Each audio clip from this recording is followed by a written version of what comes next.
S, ಕೊಲೆ ಆರೋಪಿ ನಟ ದರ್ಶನ್ ಬಳ್ಳಾರಿ ಜೈಲಿಗೆ ಶಿಫ್ಟ್. ಈ ಹಿನ್ನೆಲೆಯಲ್ಲಿ ಇದೀಗ ಮಧ್ಯಾಹ್ನದ ನಂತರ ಬಳ್ಳಾರಿ ಜೈಲಿಗೆ ಶಿಫ್ಟ್ ಮಾಡುವಂತಹ ಸಾಧ್ಯತೆ ಕೂಡ ಇರುವಂತದ್ದು. ಇಂದು ನಟ ದರ್ಶನ್ ಸೇರಿ ಸುಮಾರು 17 ಆರೋಪಿಗಳು ಕೂಡ ನ್ಯಾಯಾಂಗ ಬಂಧನ ಅಂತ್ಯವಾಗುತ್ತೆ. ಆರೋಪಿಗಳ ನ್ಯಾಯಾಂಗ ಬಂಧನ ವಿಸ್ತರಣೆ ಬಳಿಕ ಬೇರೊಂದು ಕಡೆಗೆ ಶಿಫ್ಟ್ ಆಗುವಂತಹ ಸಾಧ್ಯತೆ ಕೂಡ ಇದೆ. ನ್ಯಾಯಾಂಗ ಬಂಧನ ವಿಸ್ತರಣೆಗೆ ಎಲ್ಲ ಆರೋಪಿಗಳನ್ನ ನ್ಯಾಯಾಧೀಶರ ಮುಂದೆ ಹಾಜರುಪಡಿಸುವಂತಹ ಸಾಧ್ಯತೆ ಇದೆ. ವಿಡಿಯೋ ಕಾನ್ಫರೆನ್ಸ್ ಮೂಲಕ ಹಾಜರುಪಡಿಸ್ತಾರೆ. ಅಂದ್ರೆ ಆರೋಪಿಗಳ ಸ್ಥಾನದಲ್ಲಿ ಯಾರು ಇದ್ದಾರೆ 17 ಜನ, ಅವರೆಲ್ಲರೂ ಕೂಡ ಕಾನ್ಫರೆನ್ಸ್ ಮೂಲಕ ಮುಂದೆ ನಿಂತ್ಕೊಳ್ಬೇಕಾಗತ್ತೆ. ಅದರಿಂದ ಆರೋಪಿಗಳನ್ನ ವಿಸಿ ಮೂಲಕ ಅಂದ್ರೆ ವಿಡಿಯೋ ಕಾಲ್ ಮೂಲಕ ಎಂಕ್ವೈರಿ ಮಾಡುವಂತದ್ದು. ನ್ಯಾಯಾಂಗ ಬಂಧನ ವಿಸ್ತರಣೆ ಬಳಿಕ ಬೇರೆ ಬೇರೆ ಜೈಲುಗಳಿಗೆ ಸ್ಥಳಾಂತರ ಮಾಡುವಂತಹ ಪ್ರಕ್ರಿಯೆ ನಡೆಯುತ್ತೆ.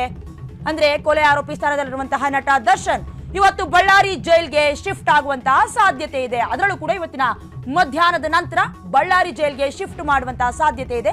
ಅವರೊಬ್ಬರೇ ಅಲ್ಲ, ಅವ್ರ ಜೊತೆಗಿರುವಂತಹ ಅವರ ಪಟಾಲ 17 ಆರೋಪಿಗಳೇನಿದ್ದಾರೆ ಅವರು ಕೂಡ ನ್ಯಾಯಾಂಗ ಬಂಧನ ಇವತ್ತಿಗೆ ಮುಕ್ತಾಯವಾಗುತ್ತೆ. ಆರೋಪಿಗಳ ನ್ಯಾಯಾಂಗ ಬಂಧನದ ವಿಸ್ತರಣೆ ಬಳಿಕ ಈ ಒಂದು ಶಿಫ್ಟ್ ನ ಕಾರ್ಯ ನಡೆಯುತ್ತೆ. ನ್ಯಾಯಾಂಗ ಬಂಧನ ವಿಸ್ತರಣೆಗೆ ಎಲ್ಲ ಆರೋಪಿಗಳನ್ನ ನ್ಯಾಯಾಧೀಶರ ಮುಂದೆ ಹಾಜರುಪಡಿಸಲೇಬೇಕು. ಡೈರೆಕ್ಟ್ ಆಗಿ ಆಗದೆ ಇದ್ರೂ ಕೂಡ ಪರೋಕ್ಷವಾಗಿ ಅಂದ್ರೆ ವಿಡಿಯೋ ಕಾನ್ಫರೆನ್ಸ್ ಮೂಲಕ ಆರೋಪಿಗಳನ್ನ ಹಾಜರುಪಡಿಸಬೇಕು. ಆದ್ರಿಂದ ಆರೋಪಿಗಳನ್ನ ವಿಡಿಯೋ ಕಾನ್ಫರೆನ್ಸ್ ಮೂಲಕ ಹಾಜರುಪಡಿಸಿ ನ್ಯಾಯಾಂಗ ಬಂಧನದ ವಿಸ್ತರಣೆಯನ್ನ ಕೇಳ್ಕೊಳ್ತಾರೆ ಪೊಲೀಸರು. ನ್ಯಾಯಾಂಗ ಬಂಧನ ವಿಸ್ತರಣೆ ಬಳಿಕ ಬೇರೆ ಬೇರೆ ಜೈಲುಗಳಿಗೂ ಕೂಡ ಸ್ಥಳಾಂತರದ ಸಾಧ್ಯತೆ ಇದೆ. ಎಸ್, ಈ ಫೋಟೋ ಲೀಕ್ ಪ್ರಕರಣದಲ್ಲಿ ಏನು ದರ್ಶನ್ ಅವರಿಗೆ ಈಗ ಚಾರ್ಜ್ ಮಾಡ್ತಾ ಇದ್ದಾರೆ, ಏನು ವಿಚಾರಣೆಯನ್ನ ನಡೆಸ್ತಾ ಇದ್ದಾರೆ. ಇದಾದ ಮೇಲೆ ಇವತ್ತು ಮಧ್ಯಾಹ್ನ ಬಳ್ಳಾರಿಗೆ ಶಿಫ್ಟ್ ಮಾಡುವಂತಹ ಸಾಧ್ಯತೆ ಇದೆ. ಕೇವಲ ದರ್ಶನ್ ಒಬ್ಬರೇ ಅಲ್ಲ, ಅವ್ರ ಜೊತೆ ಏನು ರೇಣುಕಾಸ್ವಾಮಿ ಕೊಲೆ ಹತ್ಯೆಯಲ್ಲಿ ಭಾಗಿಯಾಗಿದ್ರು 17 ಜನ ಆರೋಪಿಗಳು, ಅವರುಗಳು ಕೂಡ ನ್ಯಾಯಾಂಗದ ಮುಂದೆ ಹಾಜರಾಗಬೇಕಾಗತ್ತೆ. ತದನಂತರ ಮಧ್ಯಾಹ್ನದ ಮೇಲೆ ಬಳ್ಳಾರಿಗೋ ಅಥವಾ ಬೇರೆ ಬೇರೆ ಜೈಲುಗಳಿಗೋ ಆ ಆರೋಪಿಗಳನ್ನ ಕೂಡ ಸ್ಥಳಾಂತರ ಮಾಡುವಂತಹ ಶಿಫ್ಟ್ ಮಾಡುವಂತಹ ವ್ಯವಸ್ಥೆ ಆಗತ್ತೆ.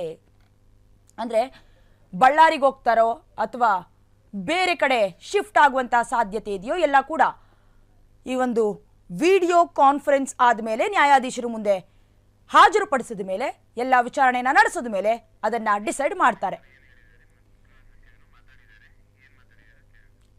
ಎಸ್, ಈ ಒಂದು ವಿಚಾರಕ್ಕೆ ಸಂಬಂಧಿಸಿದಂತೆ ಗೃಹ ಸಚಿವರಾಗಿರುವಂತಹ ಡಾಕ್ಟರ್ ಜಿ ಪರಮೇಶ್ವರ್ ಅವರು ಹೇಳಿಕೆಯನ್ನು ಕೊಟ್ಟಿದ್ದಾರೆ. ಹಾಗಾದ್ರೆ ಏನೇನು ಹೇಳಿದ್ದಾರೆ ನೋಡ್ಕೊಂಡು ಬರೋಣ ಬನ್ನಿ. ಅದೆಲ್ಲ ಜೈಲ್ ಅಥಾರಿಟೀಸಿಗೆ ಬಿಟ್ಬಿಟ್ಟಿದ್ದೀವಿ ನಾವು. It is there lookout.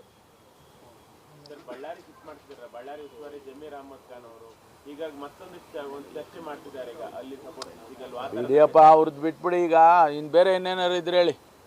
Darshan ಬಿಟ್ಟು ಬೇರೆ ಇನ್ನೇನಿಲ್ಲೇನ್ರಿ?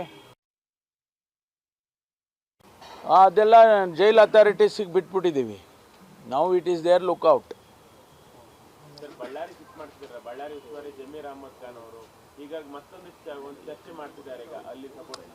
ಇದೆಯಪ್ಪ ಅವ್ರದ್ದು ಬಿಟ್ಬಿಡಿ. ಈಗ ಇನ್ನು ಬೇರೆ ಇನ್ನೇನಾರು ಇದ್ರೆ ಹೇಳಿ. ದರ್ಶನ್ ಬಿಟ್ಟು ಬೇರೆ ಇನ್ನೇನಿಲ್ಲೇನ್ರಿ?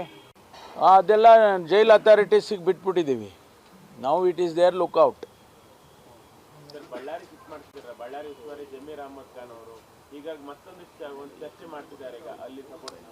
ಇದೆಯಪ್ಪ ಅವ್ರದ್ದು ಬಿಟ್ಬಿಡಿ. ಈಗ ಇನ್ನು ಬೇರೆ ಇನ್ನೇನಾರು ಇದ್ರೆ ಹೇಳಿ. ದರ್ಶನ್ ಕ್ಷಣ ಕ್ಷಣದ ಸುದ್ದಿಗಳಿಗಾಗಿ ಫ್ರೀಡಂ ಟಿವಿ ಸಬ್ಸ್ಕ್ರೈಬ್ ಮಾಡಿ, ಲೈಕ್ ಮಾಡಿ ಹಾಗೂ ಫಾಲೋ ಮಾಡಿ. ಹೊಸ ಸುದ್ದಿಗಳ ನೋಟಿಫಿಕೇಶನ್ಗಾಗಿ ಬೆಲ್ ಐಕಾನ್ ಮೇಲೆ ಕ್ಲಿಕ್ ಮಾಡಿ.